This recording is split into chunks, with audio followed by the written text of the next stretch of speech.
An interesting conversation taking place there, but let's take you live to this now. The Union Buildings in Pretoria, President Cyril Ramaphosa hosting his German counterpart, Chancellor Olaf Scholz. Thank you, colleagues, for being patient.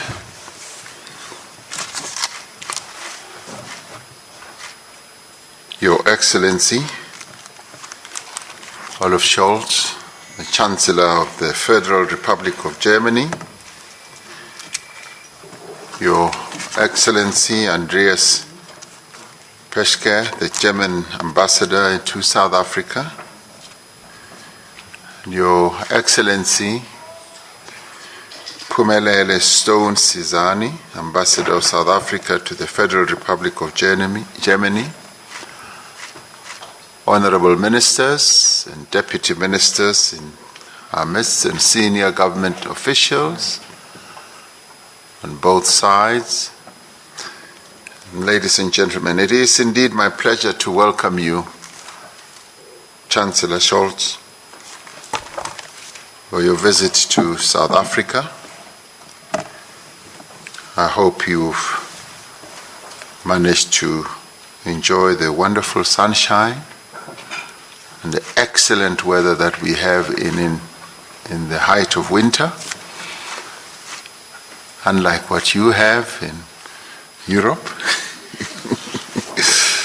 As South Africa, we attach the greatest importance to our relations with Germany, which is our second largest trading partner, but which is also a major investor in our economy as a significant market for inbound tourism and valued partner in development.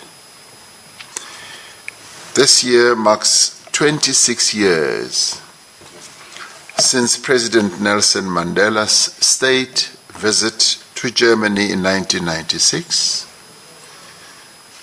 and the establishment of the binational commission between Germany and South Africa. The binational commission spans the broad areas of collaboration in the economy with regard to trade and investment, to science and technology, to defense, social and labor affairs, culture, and the environment. When President Mandela addressed the Bundestag on the 22nd of May 1996, we were a new nation in the early days of our democracy.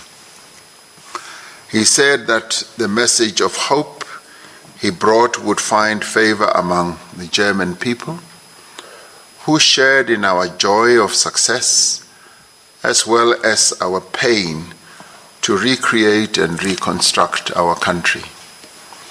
Your visit comes at a time when we are once more in a period of reconstruction and recovery, and also in a period of some pain as we go through having to rebuild parts of our country that have been devastated by the floods that we experienced in KwaZulu-Natal and in the Eastern Cape, the two provinces of our country. We're also having to rebuild in the wake of the devastating impact of the global COVID-19, which has deepened poverty, inequality, as well as unemployment. We look forward to discussions on how we can work together with Germany to advance our efforts towards important interventions such as reindustrializing our country, how we can advance infrastructure development, as well as job creation. We look forward to deepening trade and investment ties with Germany. We anticipate constructive discussions around the green economy, clean energy, and building climate resilience as we embark on new technologies such as hydrogen and various others of renewable energy technologies. An important area of cooperation in this respect is the Just Transition partnership between the governments of South Africa, Germany, France, the United Kingdom, and the United States of America, and the European Union. This is a path-breaking initiative to support South Africa's pathway to a low-carbon economy and climate-resilient society, to accelerate the just transition and the decarbonization of the electricity system, and to support the development of new economic opportunities. Another area of our relationship we would like to expand is that of education and skills training. These are areas that you and I touched on in our tete-a-tete just a few minutes ago. There is much we can learn from German model of dual education and how German companies integrate the training of young people in the working environment. And you were kind enough also to share with me the history of this process that Germany has perfected so well from the 19th century. We have always been able to count on Germany to support our development path. Ours is a true partnership. It is also a practical partnership that is focused on mutual development, which is also rooted in solidarity and mutual respect. Germany has rendered extensive support to Africa's effort to combat the COVID-19 pandemic. Germany was the first country to respond to calls from the Act A Facilitation Council, which I co-chair with the Prime Minister of Norway. It was a call to us countries to contribute their fair share towards ending the pandemic. We welcome Germany's announcement at the second Global COVID-19 Summit earlier this month that it will donate, which you articulated, 850 million euros to assist poorer countries to increase their vaccination rates, and 50 million euro to the Pandemic Preparedness Fund. You were quite forthright and very strong in the summit that we held as convened by President Biden of the United States. So we thank you very much for the contribution that you continue to make and the assistance that you are giving to a number of countries, particularly on the African continent in this regard. As South Africa, we are grateful to Germany for its assistance in this regard. Also, the partnership that you have demonstrated, particularly in enabling us also to produce COVID-19 vaccines. However, these efforts have suffered a setback. While we started vaccine production in South Africa last year and with other manufacturing facilities under construction in other African countries, we now find that there are no buyers for vaccines that are produced in Africa. Now, this is a matter of great concern to us. And this is an area that should also concern you, because you have been in the forefront of helping us as the African continent to move up the ladder of being able to produce vaccines. We believe that vaccines destined for Africa should be produced in Africa, as we said, also at the summit where you attended. We look forward to engagement on this matter and on our proposal also at the World Trade Organization for a temporary waiver. Building a capable, ethical, and developmental state is one of South Africa's national priorities. We are grateful for Germany's support for the Sustainable Development Goals Policy Support Initiative, a collaboration between Presidency, the GIZ, and the 26 public universities. This is going a long way towards strengthening the South African presidency as a center of coordination, oversight, and supervision across all spheres of government. This year, Germany assumes the G7 presidency, and I wish to thank you, Your Excellency, Chancellor, for the invitation to attend the summit of the G7 heads of states in June of this year. We recall the leading role that Germany played in driving the G20 compact with Africa to support investment and economic development on the continent.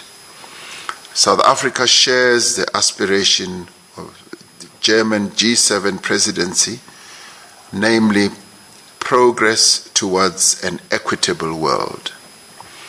As the international community, we must work in unison to realize societies that are open, resilient, gender equitable, with human rights for all. The COVID-19 pandemic and more recently, the conflict in the Ukraine have demonstrated clearly that the countries of the world are increasingly interconnected and interdependent. As Germany and as South Africa, we know too well the difficulties and challenges of reconstruction. Yet we know that with dependable and enduring partnerships such as ours, these challenges can be overcome and many opportunities for progress can be opened up and embraced. Chancellor, it is a real joy to have you here with your delegation. This is a relationship that we value and that we want to continue nurturing.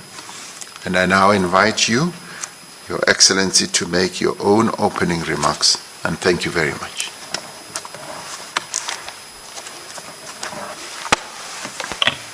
Thank you. Thank you, Mr. President, and thank you for having us here. And you already explained instantly the good relations we have between our two countries. So no field of our cooperation has been missed in your speech. So I will not go to repeat them all, but underline that there is a lot of aspects. There are a lot of aspects we are working together. And one of them is the transition of our industries into an industry that will be CO2 neutral in the future, which means that we will have to invest a lot in new technologies, and this could be a big aspect of progress for the whole world. So I'm very happy that this is one aspect we are discussing today, and where we will have the chance to look together to one of the projects that is working into this direction. Also, we are working together with you in the field of cooperation for developing skills. I very much agree that it is necessary to do a lot for the young people growing up, and that if they have a chance for training in the industry and education together, this is a big progress. And the willingness to cooperate is also going into all the aspects which you already mentioned, for instance, fighting against COVID. I'm very happy that we were able to support the production of vaccines, modern vaccines, also in Africa and also in South Africa. This is a big progress for getting independent, and my deep concern, my deep conviction is that if you are able to produce things, you are also making more progress in being able to develop them, and understanding that the scientific progress in South Africa is very great. I think that doing both things together will give us a new chance for more progress and more perspectives for the future. And so you can be sure that we will continue to work together with you in all these aspects of our cooperation. My view is also that we should increase the investment in your country, and making it more easy is one of the aspects we will discuss on, and I'm very happy to do this the next hours when we have the chance to go into the details of all these questions.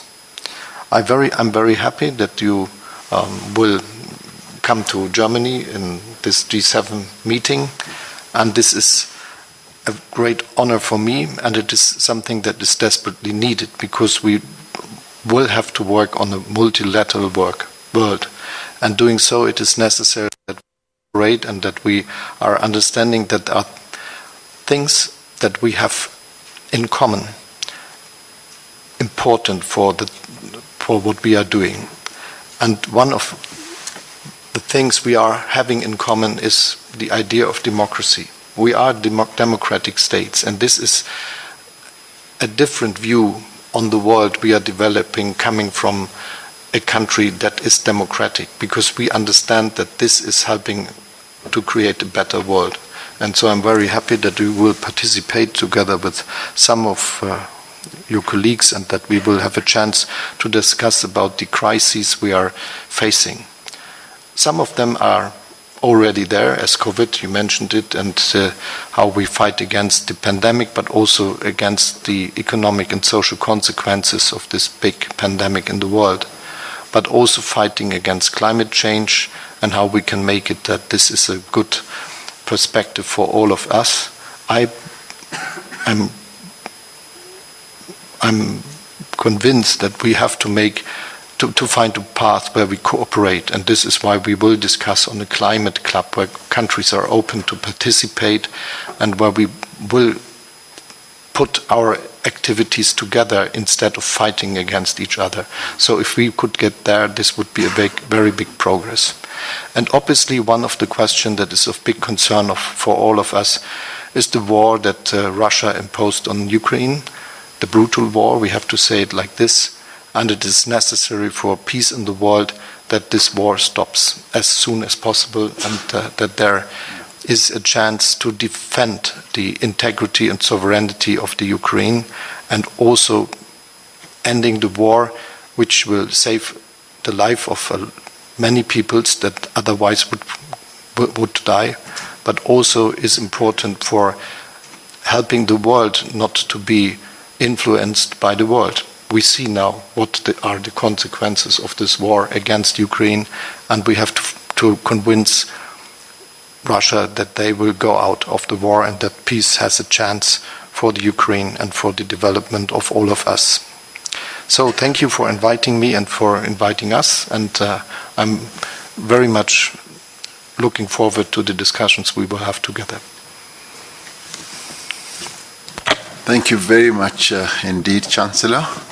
Not only for the discussions, but for the wonderful visit we're going to pay to one of our iconic companies later this afternoon. So I'm looking very much forward to accompanying you on that visit to Sasol. So thank you very much. We know that our colleagues in the media, as they do their work, they often want to reflect on what has been said and rest a little bit and take a morning nap. So we want to give you the opportunity to do so, and I'm sure we will see you later. So we give you the chance now. I wish I did your type of work, to be given time now and again to go and rest. Well, President Cyril Ramaphosa says we can go have a siesta.